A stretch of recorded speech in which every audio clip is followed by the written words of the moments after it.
में जंहिं माण्हूअ खे अहिड़ी महफ़िल नसीब थिए थी, मां अल्लाह ताला खां दुआ थो कयां त अल्लाह ताला सभिनी जो अचणु वेहणु ॿुधणु ॿुधाइणु पंहिंजे बारगाह में मंज़ूर ऐं मक़बूल करणु फरमाए। हज़रत साईं क़िबला अवां सां मुखातिब हुया, दुरूद शरीफ़ जे मुतल्लिक़ बि अवां साईं जन जी नसीहत आमेज़ ॻाल्हियूं ॿुधियूं। अल्लाह खां दुआ थो कयां त अल्लाह ताला शल तव्हां असांखे दुरूद पाक पढ़ण जी तौफ़ीक़ अता फरमाए। जे साईं जन फरमायो तो दुरूद पढ़ंदड़ माण्हू अल्लाह के ॾाढो प्यारो आहे। जंहिं महफ़िल में इमामुल अंबिया साईं जन जो इस्म मुबारक ख़ुसूसन नालो मुबारक मुहम्मद सभई चओ सल्लल्लाहु अलैहि वसल्लम, इहो इस्म मुबारक उम्मतीअ जे आॾो वरतो वञे। उम्मतीअ ते लाज़िम आहे त मुस्तफ़ा ते दुरूद पढ़े। महफ़िल में हिकिड़ो दफ़ो पढ़णु तमामु ज़रूरी आहे, तमामु ज़रूरी आहे। हिकिड़ो दफ़ो पढ़णु बार बार अचे त सआदत मंदी आहे जंहिंखे नसीब थिए, वरन त हिकिड़ो दफ़ो। रिवायत जे अंदरि ईंदो आहे हज़रत मौलाना नईमुल्लाह कोट सब्ज़ल वारा अल्लाह ताला संदन उमिर इज़्ज़त में बरकत फरमाए, हिकिड़े हंधि ख़िताब में फरमायूं त हिकिड़े साहिबी सवारे इमामुल अंबिया साईं जन खे अर्ज़ु कयो त या रसूल अल्लाह, मूंखे दुरूद सां ॾाढो प्यारु आहे, मुंहिंजी दिलि घुरे थी त मां तव्हां ते दुरूद घणो पढ़ां। साईं मां पाण सोचियो आहे त मुंहिंजो जेको टाइम आहे, थोरो तवजो, टाइम जेको आहे इन खे ॿ हिसा कयां, माना अधो अधु। 24 कलाकनि जो टाइम अबा अधु थींदो त 12 कलाक। उन साईं जन खे अर्ज़ु कयो त मां ईअं थो चवां त पंहिंजे टाइम खे अधो अधु कयां, हिकिड़ो अधु पंहिंजे ज़रूरियात ज़िंदगीअ जे लाइ, हिकिड़ो अधु अवां ते दुरूद शरीफ़ पढ़ां। इमामुल अंबिया साईं जन ख़ुशि थी पिया, पाण फरमायूं त भली ॻाल्हि सोची थी, पर जे अञा बि दुरूद खे वधीक टाइम ॾींदे त तुंहिंजे लाइ फ़ाइदो आहे। हुन अर्ज़ु कयो त पोइ मुंहिंजा साईं भला हीअं कयां, टाइम खे 3 हिसनि में तक़सीम कयां, 2 हिसा मां तव्हां ते दुरूद पढ़ां, हिकिड़ो हिसो पंहिंजे ज़रूरियात ज़िंदगी। पाण फरमायूं त भली ॻाल्हि, पर जे अञा बि वधीक टाइम ॾींदे दुरूद खे त तुंहिंजे लाइ अञा वधीक फ़ाइदो। तॾहिं उन साहिबी सवारे अर्ज़ु कयो त या रसूल अल्लाह, पोइ मां हीअं थो कयां त जेको टाइम मुंहिंजो ज़रूरियात आहे ज़िंदगी पंहिंजी, उन खां सवाइ जेको बि वांदो टाइम आहे उहो मां सॼो दुरूद पाक तव्हां ते दुरूद पढ़ां। तॾहिं साईं जन ख़ुशि थी पिया, पाण फरमायूं जेकॾहिं ईअं तूं कंदी त पोइ हिकिड़ी ॻाल्हि ॿुध त पोइ अल्लाह ताला खां का शइ तलब न कजां, अल्लाह साईं को का शइ घुरजा न।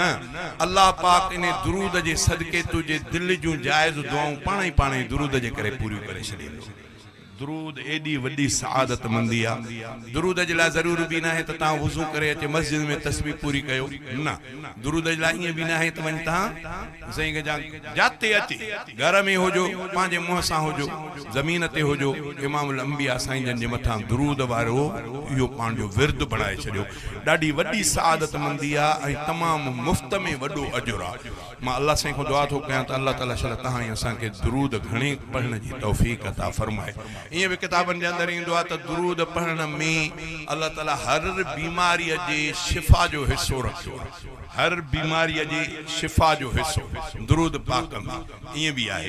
मां 2 ॾींहंनि ते इहा बि ॻाल्हि कई आहे, अॼु बि अव्हांखे ॿुधायां थो त मौलाना अब्दुल जब्बार हैदरी साहब अल्लाह ताला संदन उमिर इज़्ज़त में बरकत फरमाए, बहितरीन असांजे सिंध जा वाइज़ इस्लाम आहिनि।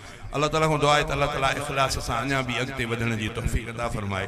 ॿुधायूं त भाई साहब मुंहिंजो पेर शुगर जे करे सॼो ॻरणु शुरू थी वियो, आङुरियूं आङूठनि जो विच इहे ॻरणु शुरू थी विया। ॿी वाह न मूंखे सुझण में आई, बसि दुरूद पाक जो विर्द शुरू कयुमि। पढ़ंदे पढ़ंदे पढ़ंदे उहो जेको जो पटी जो खोलियां त ॼण त फटु मुंहिंजो हुयो ई कोन। इहो मौलाना अब्दुल जब्बार साहब अवां जे आॾो आहे। मां इहो काफ़ी जाइनि ते बि बयानु कयो आहे। बहरहाल दुरूद पाक में हर बीमारीअ जे शिफ़ा जो अल्लाह ताला हिसो रखियो आहे। ईअं खणी सम्झो त जंहिंखे काई बि दवा न लॻे, दुरूद पाक पढ़ंदो, मुस्तक़िल पढ़ंदो, इंशाअल्लाह इन इरादे सां त अल्लाह ताला हुनजी जाइज़ दुआ आहे इहा क़बूल थी पवंदी। अल्लाह खां दुआ थो कयां त अल्लाह ताला घणे दुरूद पढ़ण जी तव्हां असांखे तौफ़ीक़ अता फरमाए। शुरूआत कयां थो रब करीम जे बाजारे नाले सां।